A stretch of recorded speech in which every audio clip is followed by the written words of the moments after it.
Trees are the lungs of our land. They provide essential functions for all life on Earth.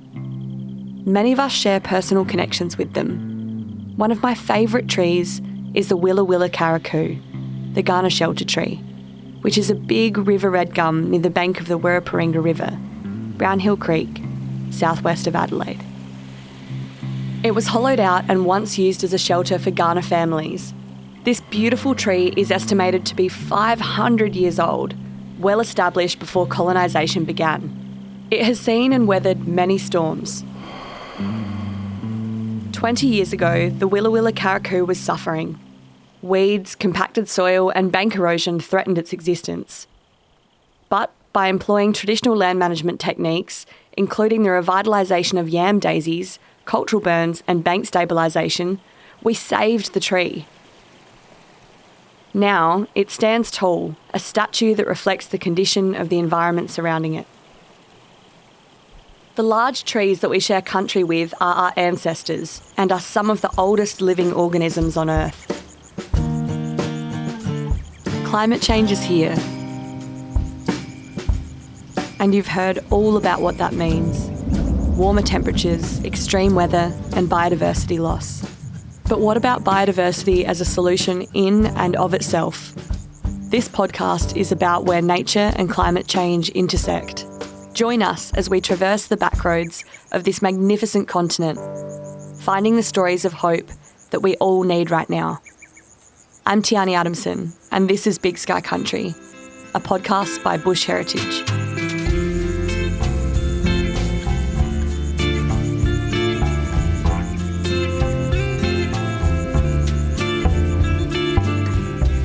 Trees are biodiversity magnets, making them a vital partner in our fight against climate change. I want to learn more about our relationship with them and how we can better embrace them to build a more resilient future.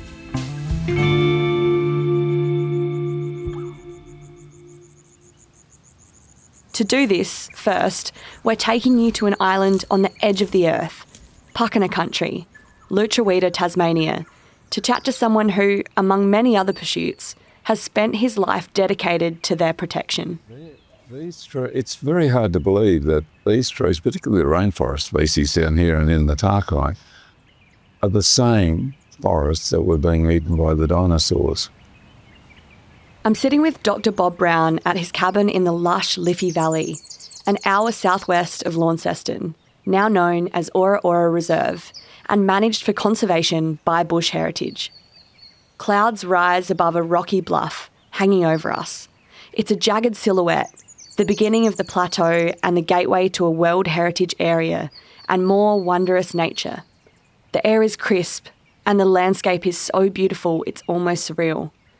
We're peering over at a walnut tree. It's not native and it does look strangely out of place at the edge of a forest, which is mostly dominated by gums and blackwoods. But it's below this tree's branches and leaves that the modern environmental movement in Australia found its roots. And under that tree, particularly in the 1970s and 80s and 90s, we've had lots of meetings to talk about such things as the fact that the Franklin was about to be dammed, the bulldozers were rolling into the valley. All the media and the political parties were in favour of it. The federal government said, go away. The High Court said, don't bother us. It looked completely hopeless. We had a meeting here to decide whether we should go on. But we did decide under the shade of that walnut tree that while there's life, there's hope. 18 months later, the dam was stopped. Much like the walnut tree, Bob has many feathers in his cap, yet remains stoically humble. His conviction as an environmentalist and towards other causes he believes in has and continues to shape parts of our history. Among many of his achievements, it's thanks to his leadership that in 1983, the damming of the Franklin River in Tasmania was stopped, meaning its icy fresh waters still run free today and continue to support all those ecosystems dependent on it. We're all fighting for the same thing, not just the Franklin River. But this victory went further than the protection of a river in Tasmania. We are an amazing organism which is able to think and reflect on the universe and its awesome and infinite wonder. His campaign brought the plight of the natural world into the homes of millions across the nation and abroad. It changed Australian constitutional law and public opinion towards nature, galvanising the environmental movement. For his efforts, it also brought Bob into some cash. I went to America in 1990 and was given the Goldman Prize, which was $30,000 or $40,000, quite a lot of money. You don't normally get prizes for being an environmentalist. I don't. No, Not with money anyway. Well, the other thing was I felt very embarrassed about it because I knew that the Franklin River had been protected by hundreds, if not thousands of people being involved. And in fact, maybe 1 million people changing their votes when it got to the election in way back in 83. So what to do with it? And when I arrived back, the neighbours told me, former sawmiller down the road selling 2 blocks of forest, one up on the bend of the Liffey River just below the falls, and the other up here on Glover's Bluff, which is a flat area under the bluff, which has got rainforest species and those white goshawks nesting. I was horrified because who wants those but the wood chipping industry to come in and clear fill it and take it off as wood chips. So I had this prize and I got a friend to go to the auction. I was in the Tasmanian Parliament at the time, and he rang me up in the Parliament and said, "Bob, you're the owner of 2 new forest blocks. It'll cost you $250,000. Well, I had $40,000. So to cut a long story short, with good friends, we set up the Bush Heritage Fund to raise the money to pay for them.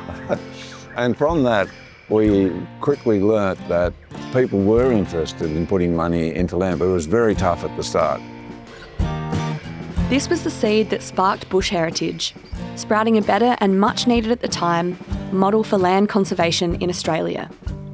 It offered people agency over their love for nature. Through donations, they could give back to it and see it protected and managed forever.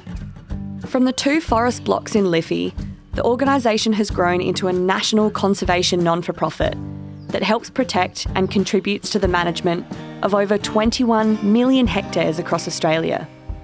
Ora Ora is one of those reserves, nestled in a lush valley, protecting endangered forests. It's home to spotted-tailed quolls, eastern bettongs, white goshawks, and many other native species. It's crazy to think what might have happened here if Bob and his mates didn't step in. What would this place be like now if it was turned into wood chips? Which makes my mind zoom out further. What is a world like without trees? We're not here. If you don't have trees, the whole ecosystems collapse. Every species of plant has its place. So without trees, the planet that we know doesn't exist. And there would be no place for organisms like us. And this is sort of fundamental ecosystem science and just inconceivable. That's Dr Gregory Moore, a botanist and colloquially known as Melbourne University's tree mechanic, where he has been a senior lecturer and a lecturer in plant science and arboriculture since 1971. Greg is also the person the ABC calls if they need to know a thing or two about trees.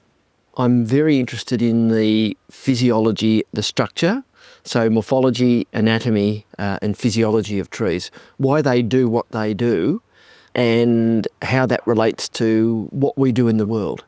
But I think some people have lost the idea that the earth as we know it is the earth as we know it because of plants. And amongst the plants, all plants are important, all species are important, but trees have a special place because they're so long-lived and large. And so what they do over a long period of time has such a huge impact. Trees provide our world with remarkable functions and benefits. They produce 1/3 of the world's oxygen and help to purify it. They naturally cool the earth, provide shade, and of course, habitat. They did a study on a single oak in Britain, an old oak, over a long period of time. It was a doctoral study. And they found that that tree was associated with 2,000 other species. I often talk to people about the fact that A tree is an ecosystem in its own right. Just a single tree is an ecosystem. It has whole lots of species. And we used to talk about, having 30 to 50 species dependent on that individual. And so if you lose the tree, you lose virtually all of those. But the list doesn't stop there. Trees contribute to cloud formation and precipitation, preventing flooding and stabilising riverbanks and coastal areas. Their roots connect to microbial communities, and they sequester and store carbon, just like us, except trees live longer and they don't need as many other resources to survive. In 2022, Flux research found that as Australia's land-based ecosystems grow, of which trees are a serious main character, they sequester approximately 150 million tonnes of carbon dioxide per year, helping to balance the amount we emit. It's also estimated that approximately 10.5 billion tonnes of carbon is stored in our woodlands and forests. As most of you know, climate change is driven by increased levels of carbon dioxide in our atmosphere. So, the more healthy, standing trees we have on Earth, the more carbon sequestered and stored, improving our chances against the worst impacts of climate change. Protecting trees and biodiversity at large is an important, in fact vital form of climate action. But you've also got the human health benefits, which are absolutely enormous. You've got the developmental benefits for children. So we know, for example, that when you've got a complex green space, which nearly always involves trees, probably doesn't have to, but nearly always does, and the more complex that space is, the experience that children have with those spaces in terms of multitasking really sets them up for a whole sort of future.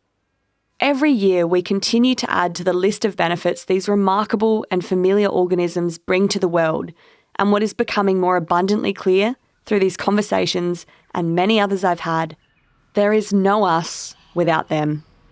Hank Horton, my name, Aboriginal fella from Lutruwita, Tasmania. Through my bloodline, I go back to the northeast corner of Tasmania. So I'm a pakana male from the northeast, come from a little clan group called the Lutruwita people. Archaeological digs show sites of the Pakana people's occupation in Lutruwita, Tasmania, that date back beyond 41,000 years, meaning the knowledge and culture Uncle Hank holds has survived the last ice age, the most recent major climatic shift the planet experienced. When we say land management, we mean land and sea and water, don't we? We're managing it all as one. Yeah. So I think, we had a way of managing our environment in harmony with the land. We worked with the country, didn't we? We worked with that. This concept of being side by side with country, and better yet, belonging to it and caring for it holistically, is familiar to me. It's something I feel physically and emotionally, and which I continue to learn about through time spent with different aunties and elders. I think, it's our lifeline, isn't it? Those trees created our environment, and why did my people farm the area with special fire regimes to only burn certain country at certain times of year? Because they needed those trees to thrive. If they burn them at the wrong time of the year, we would lose the tea tree growth or the dogwood growth, and therefore we wouldn't be able to make spears or humpies or lean-tos and have nowhere to live. We wouldn't have nothing to spear our animals with, and we wouldn't be able to hunt and gather. So those trees were really important. Without them, we wouldn't have been able to survive for 40,000 years that we did here in Tasmania. Hearing Uncle Hank talk about First Nations knowledge and his acute understanding of nature's interactions makes me think once again of the Willa Willa Carricou tree and those traditional techniques we employed to make it once again stand tall, healthy and strong. It's a real reciprocity and relationship between people and trees and country and the environment. There's a lot of different challenges that we're facing in the environment sector and a lot of pressures from climate change. You were talking about dams and logging and that sort of impact that's really strong on forests. It must be pretty devastating for you when you see native forests being cleared. Yeah, doesn't it? And it still hurts, doesn't it? In the late 1990s, the early 2000s, we had the Regional Forest Agreement go through, which they said they would stop native forest and old growth forest logging, but they didn't really stop it. Something my father and family was dead set against was clear felling forests. Across the country, 500,000 hectares of native forests and woodlands are bulldozed each year. Our approach to native logging use differs state by state, and while there are strong movements to put an end to it, the practice still continues. Sadly, sneaky loopholes are being found by those keen to keep plundering our forests. Globally, we're not shaping up that well either. Despite over 140 countries making commitments to halve deforestation by 2030, we're still losing more than we're gaining. Because, you just get so hurt when you see it happening. You know that the spirit of the land's got to be hurting. Yeah. So, yeah, I still try and there. Still gets to me. Still, even today, it really does get to me. So we have to try and educate. We know that education and knowledge is our biggest strength. It's one of the only things as people that can't be taken away from us. Our tree mechanic also agrees. The importance of education, absolutely crucial. I think we've got to educate and just remind people that we are custodians. I think it's a great word because I think it encapsulates the concept that we've got to do the looking after, and in return, we will be looked after. And the benefits will far outweigh the effort that we put in. After everything we've learned, it seems bonkers that clear felling and the logging of native forests continues, made even more crazy by the fact that climate change isn't just knocking at the door, but now taking a comfortable seat inside. That old saying about the best time to plant a tree was 20 years ago and the second best time is now, absolutely true.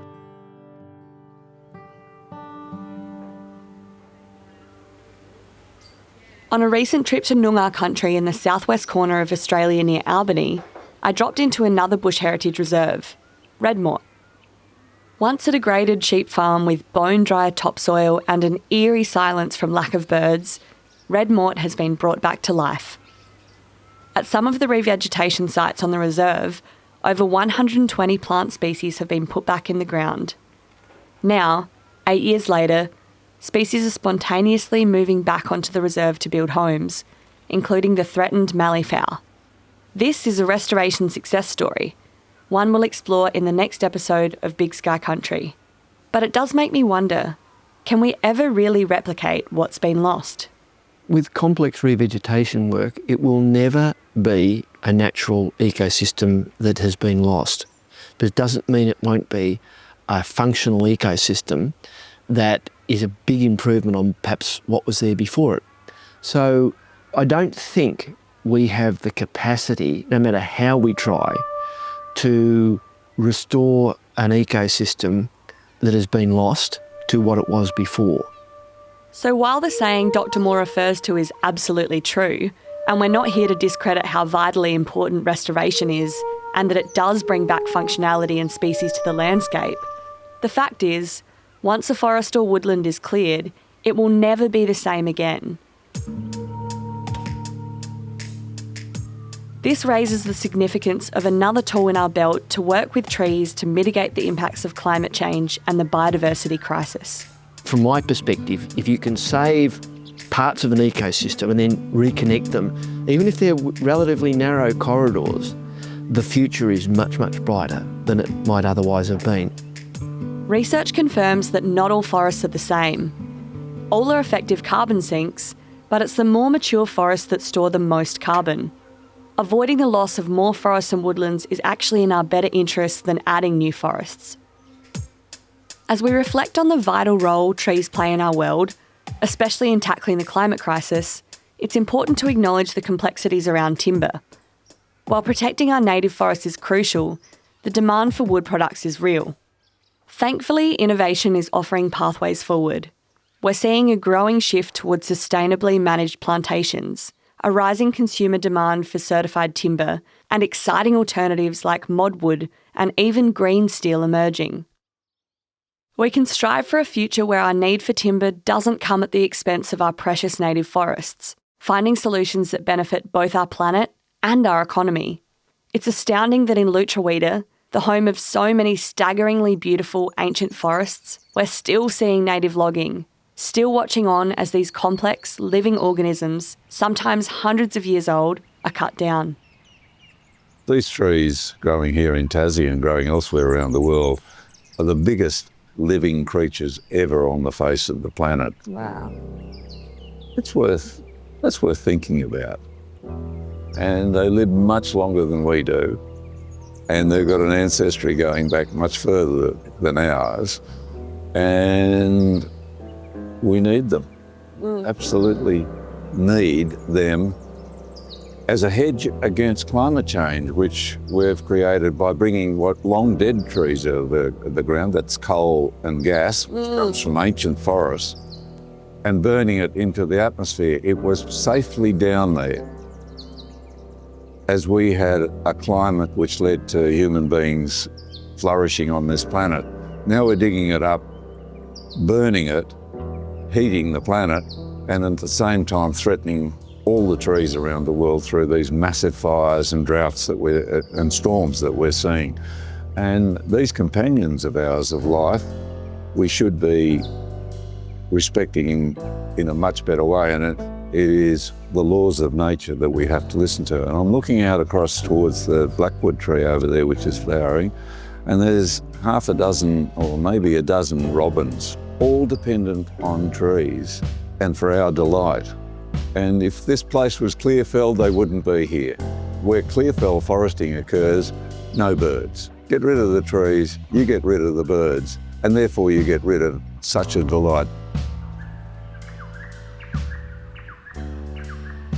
I marvel at Bob, who's had to put up so many fights in his time, yet he still notices the robins and looks to nature for inspiration. His glass remains half full. I get very often asked at speaking to schools and so on, why aren't you depressed? And I say to people, you've got to look after yourself. And if it's getting tough, well, make sure you say yes to the party. Make sure you go out. Make sure you get good companions. You find a life companion. So important if you can. And get that certificate. Do your studies. Travel. It's important not to wear a hair shirt and feel too anxious and feel like you've got to drop everything and give up everything to stop the planet from the plunderers. They want that. They want us to burn out. They want us to feel overwrought and ineffective. But we mustn't get into that mindset. We must be optimistic. We must be defiant. We must feel like we're on the front foot. We've got every right to, because we are defending a planet that gives us everything. They're plundering. We're defending. I know which side I want to be on, and I know which side makes me feel vigorous about getting involved and enjoying it.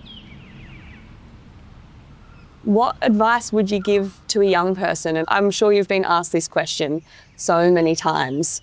I think it's very important for young people to take it all in, but put the problems that you can't fix on the shelf. Keep knowing they're there and what's going on, but put them on the shelf and deal with the ones you can and get involved with the ones you can. It's really important to feel like you are actually capable of helping create a success. With our environmental work, encouraging people to get involved in that, but not to get burnt out by it. It's really important to have fun along the way. Life is about having fun and laughter and love and, enjoying being here on this planet for this one existence that we have, and being able to feel at the end of it, well, yes, I enjoyed life, but I also did what I could for those who are coming after us to enjoy life, and for our fellow creatures to have room on this planet, because they are us, we are them. We're part of an integrated, magnificent, almost beyond belief, integrated living ecosystem on this planet. We're totally dependent upon it. It can do without us, but we can't do without it, and we've got to look after it. And young people are inspiring because they're not going to put up with it. And I run into that everywhere. They don't want this world destroyed. Yeah. And so there's a tide here. It will at times get angry.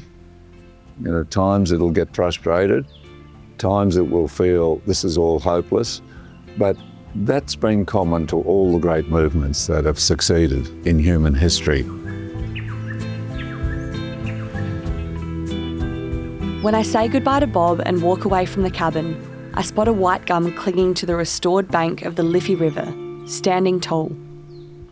This tree is a micro-Tassie metaphor of all the trees, forests and woodlands on planet Earth, an example of what's possible when people get together to protect trees and allow them to thrive.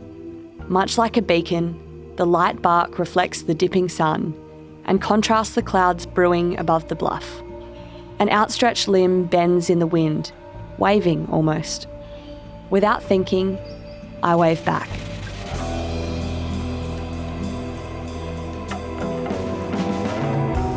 We acknowledge the traditional custodians of the lands where this podcast was created, the Pakana and Wurundjeri people.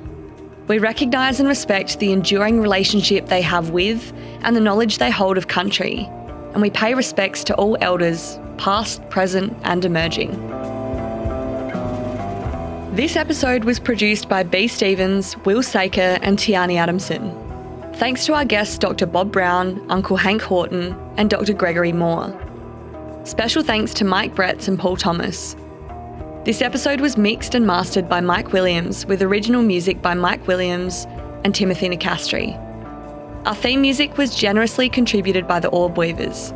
Big thanks to Rory Noak from Podbooth Adelaide for his expertise and guidance. Join us next time as we delve into the question, can we replicate what's been lost? We'll be exploring some of this country's most ambitious restoration projects in the city, the ocean and inland. Thanks for joining us for Big Sky Country, a podcast by Bush Heritage. For now, if you enjoyed that episode, click subscribe, tell a friend and leave a review.